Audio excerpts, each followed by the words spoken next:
Hey, what's everybody? This is Austin from Clearfork Academy out in Fort Worth, where we treat adolescents with mental health and substance abuse issues. A lot of times we get this question, you guys treat trauma, and what does trauma look like? I want to tell you a brief story about a kiddo that we had, like our fourth, fifth client or something like that, very, very early on.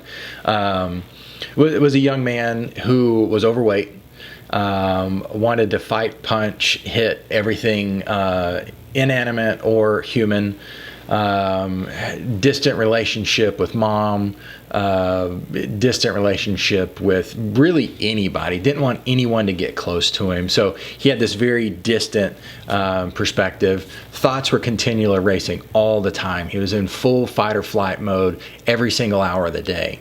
Couldn't focus in school. Obviously presented with a substance abuse issue. Did not care really what the substance was, but wanted to ingest it to alter his state of mind.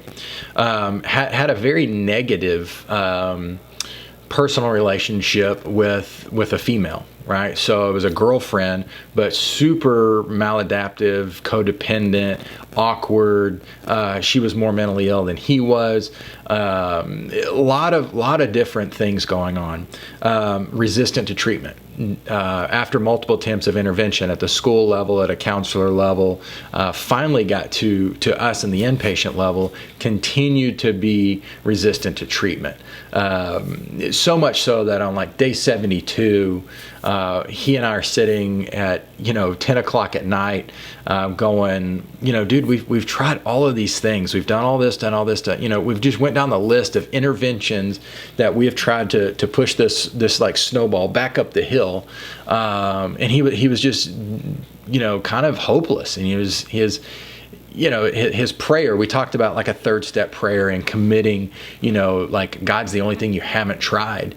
And he reveals this, through that process, he reveals and learns, remembers, uncovers a traumatic event that happened, for a couple of years of his life, that he was sexually abused, and there was like significant trauma that he had just repressed over and over and over and over. And nobody could figure out why this really smart kid was failing out of school, why he was using drugs, why he was with another, a female that just didn't work and was weird, why he was going to hospitals and outpatients and nothing was happening. Like all these why questions funneled right back down into this one traumatic event that happened several times through the course of a couple of years of his life. And so a lot of times we as treatment providers aren't looking for that big trauma, or outside of our professional skills, people aren't looking for that big trauma, and they're just seeing the behaviors. And so if you're a parent that's out there seeing these behaviors in your kiddo and they just don't make sense, and that's usually what I look for, is like, man, that does not make sense. When somebody walks in the room and somebody does this thing, you're like, that may be part of a traumatic experience that needs to be evaluated in a clinical setting. So if you got a teenager that's 13 to 18 struggling with any of the stuff that I've talked about, could be a result of a major trauma. So go to our website at clearforkacademy.com.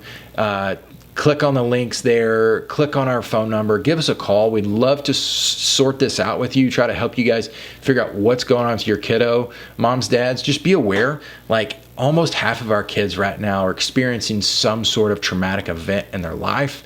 Let's not let it go unattended to where those things masticize into something greater in adulthood. So thank you guys. Enjoy your day.